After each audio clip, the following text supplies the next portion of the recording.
My name is Bryan Stewart. In January of 2020, I decided that it was time to take my spiritual development seriously. I carved out a block of time and committed to giving readings and connecting with spirit. I've had amazing and life-changing results. I want you to have the same experience that I did. I want you to know yourself. That's why I'm here to help you discover the spirit within.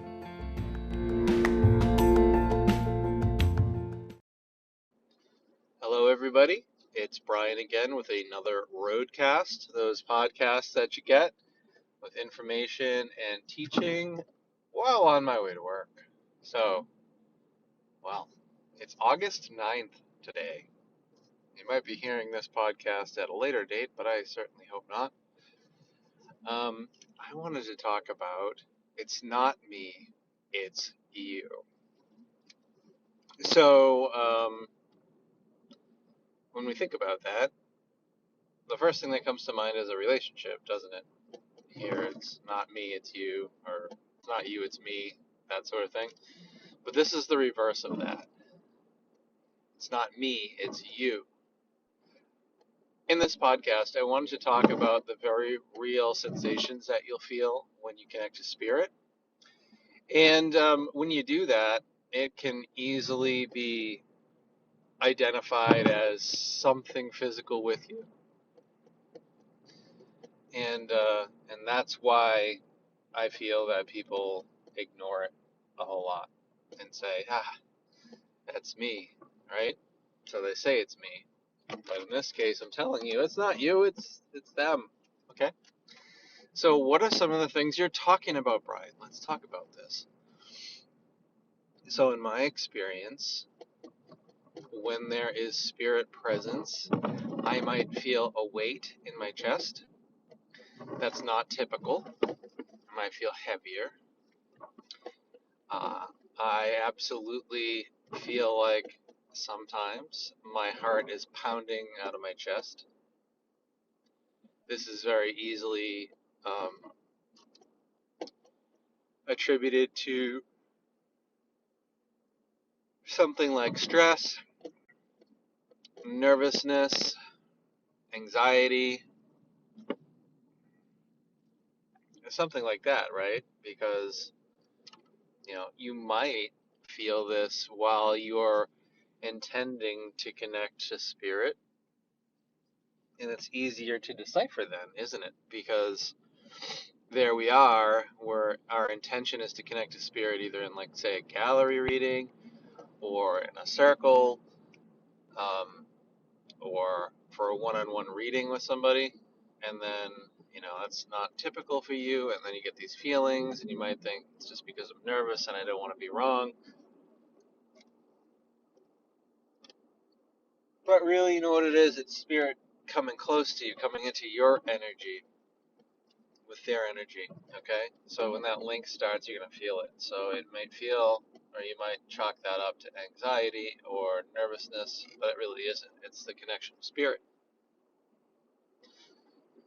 Now, that's kind of easy to figure out, right? But sometimes this happens, and we're not intending to have that reading. We're not intending to go up there with our bestie and do a mediumship demonstration. And you know who I'm talking about if you're listening. And, you might not be doing that right now. And then you're feeling it, and you're, wow, why am I so nervous all of a sudden? And those are really the key words, okay?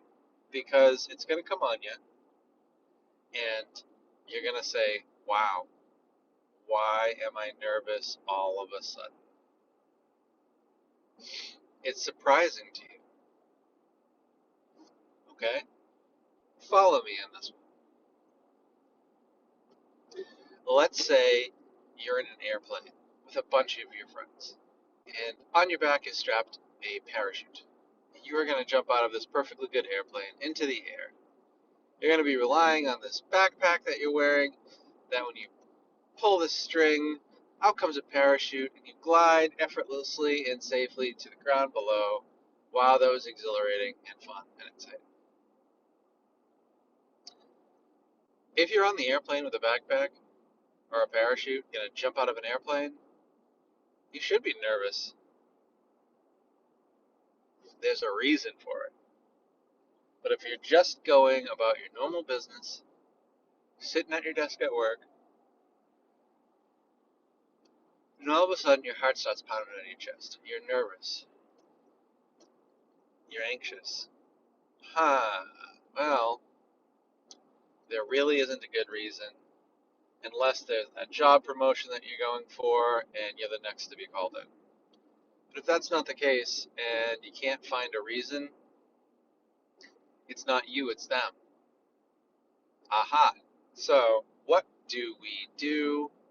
I have had something happen in the past where I felt absolutely sure that I was having some sort of a heart attack. And I ignored it for a while, which you should never do. And then it got so in my face that I decided to go to the emergency room, well, the urgent care clinic, and they hooked me up to a bunch of stuff. Cool. They did a whole bunch of tests. Cool. And they told me everything that could be. Cool. And they came in and said, we found nothing. And then asked if I drank a lot of coffee. And I really don't. I have maybe 1 or 2 cups of coffee a day. Not a lot. I don't have an IV of coffee every day. So I said, just, kind of go easy on that from now on. Okay, that's cool. I can do that. But the thing is, I was absolutely convinced, and it ended up turning into nothing. Now, I'm not a doctor, so if you're feeling anything that feels medical, the strongest advice I can give you is go get it checked out. What I'm telling you is once you get it checked out and you're sure you don't want a second opinion,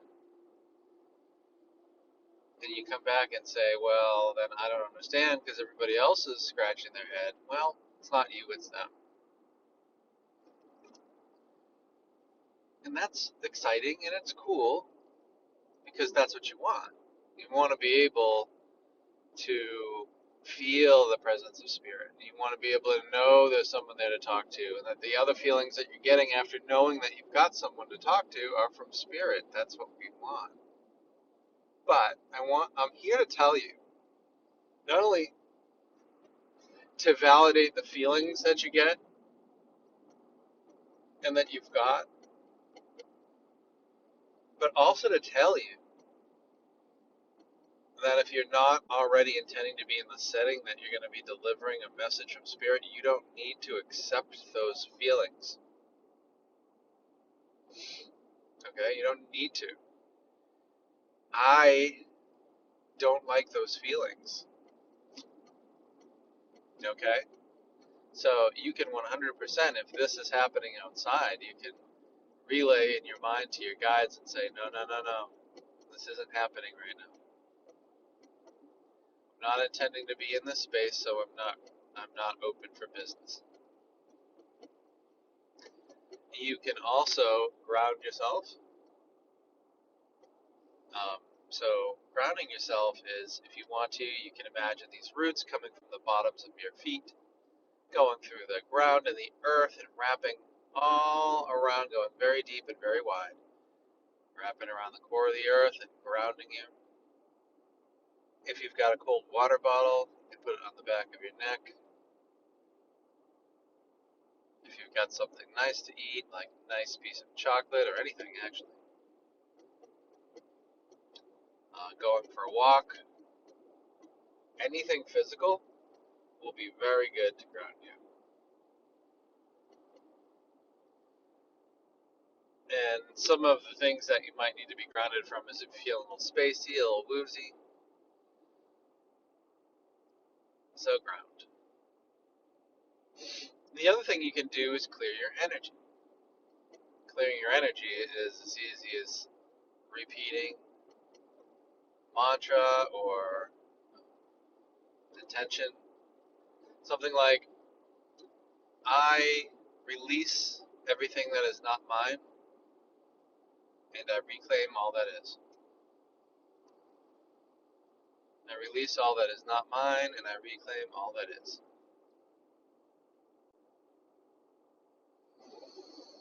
As you breathe, I release all that is not mine,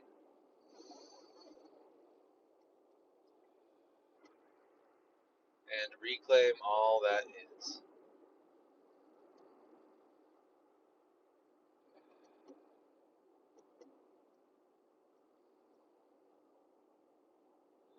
And drink water.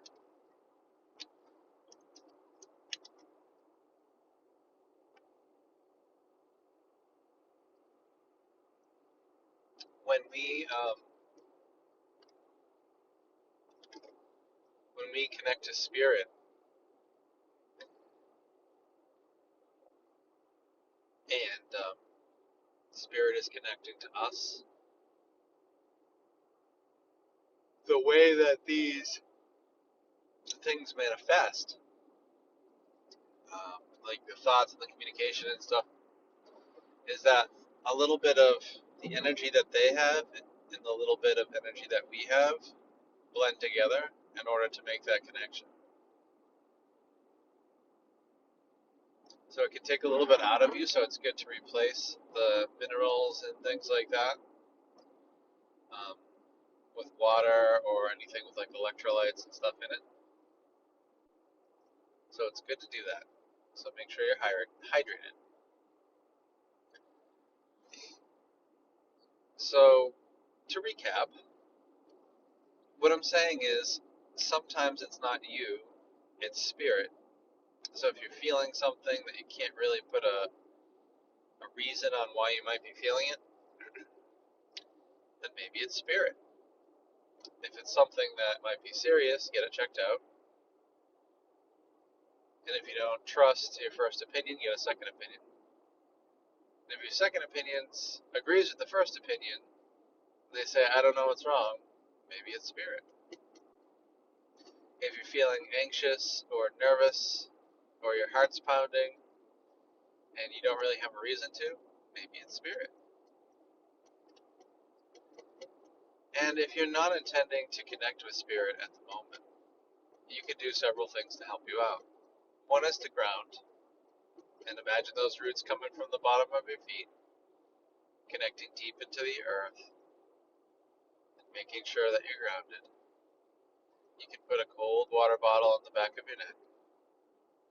You can repeat mantras or intentions that you are going to release everything that is not yours and reclaim all that is. Release everything that is not yours and reclaim everything that is. So just remember, sometimes it's not you, it's them.